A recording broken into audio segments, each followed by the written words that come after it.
Mga kababayan, kakapasok lang na balita, naghain ng disbarment case si Secretary Larry Gadon laban kay Vice President Sara Duterte sa Supreme Court. Dagdag pa ni Gadon na dismayado at nagsisisi siya sa pagsuporta niya kay Inday Sara noong nakaraang eleksyon. Panoorin po natin ang sinabi ni Secretary Larry Gadon hanggang sa huli. Nahalata mo ng mga kumbento ng mga pangalan, and yet, million yung mga biggest girls sa kanila. Tapos ngayon, dahil na inuusisa ng Congress, kasi sisihin niya si Presidente Bongbong Marcos, sino ba may kasalanan yan? Sino ba may kagagawa ng mga kondo na yan na kanyang nilustay ng, saan ka nakakita, 125 million in 11 days? Paano nangyari yun?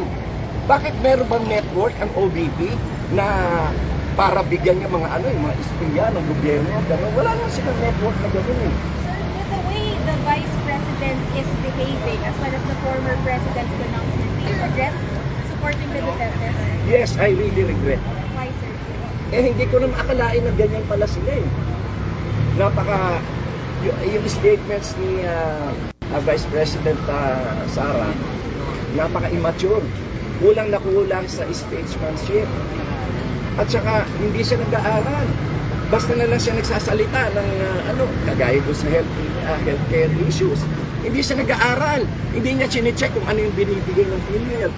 Yung mga sinasabi ng iba, hindi siya nag-aaral. She is totally detached from reality. Sir, last question from my end. Sir, is this, devil's advocate ako, are you doing this because out of utang na loob? Because the President appointed you to cabinet? No. Appointed to the cabinet. Okay. Alam mo ba na mas malaki kinikita ko when I was in the private practice? I was a corporate executive. Kesa ngayon, but this is just a commitment to help the President, to help the country. Hindi mo naman pwedeng matawag na mas nakikinabang ako ngayon. I do not regret serving in the public sector. Pero ang ibig ko lang sabihin, hindi ako nakikinabang ng gusto ngayon na kagaya nung dating nasa private practice ako. Dahil ako naging presidente ako ng mga kumpanya, naging director ako ng maraming kumpanya. Mas malaki kung ang pag-uusapan lang, halimbawa utang na loob, hindi ganon. Ito, I accepted the appointment of President Bongbong Marcos because I want to help him, I want to help the country. Sir, yung pagmumura, kasi yung pagmumura, sir, isa yan doon sa mga naging isinahid na dahilan ng Korte Suprema para i-disbar kayo. Ito po ba nakikita nyo rin na sapat na dahilan din? Dapat lang. Kasi yung pagmumura ko na yon, it was not done in public.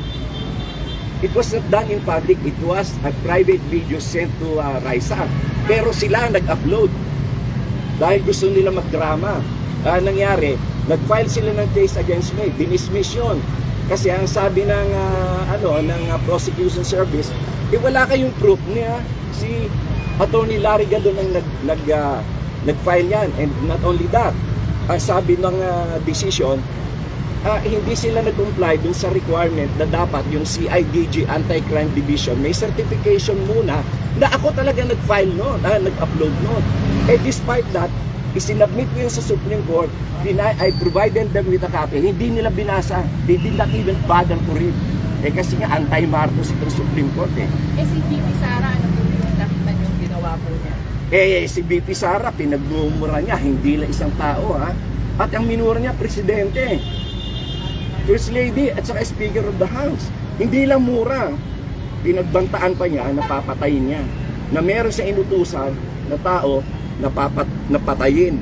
Si Presidente BBM, si First Lady Liz Araneta Marcos at si House Speaker Martin Romualdez. So yan ay more than enough para kumilos ang Supreme Court.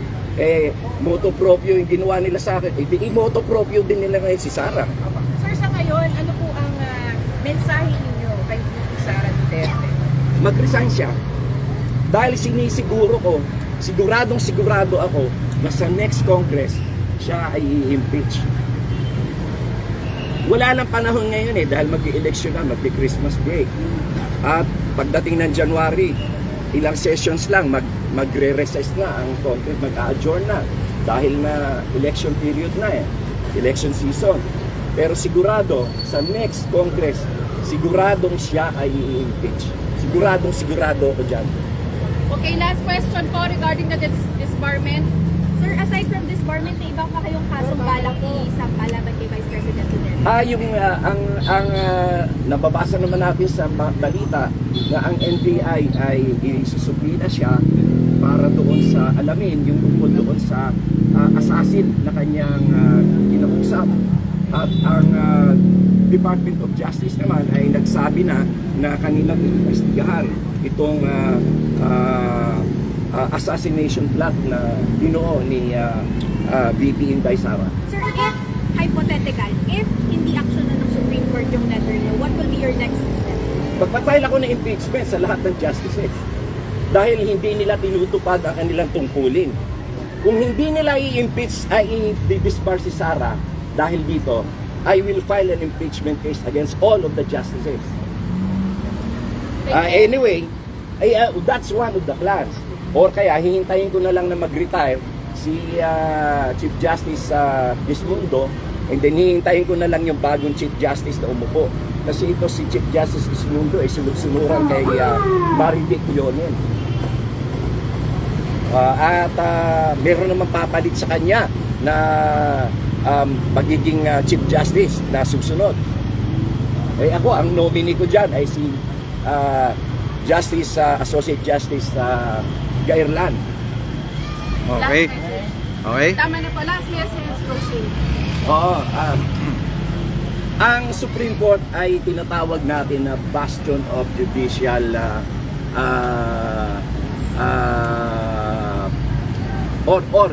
ang Supreme Court ay isang tagapagpatupad at taga-interpret ng batas. Sila ang nagpoprotekta ng batas ng Pilipinas.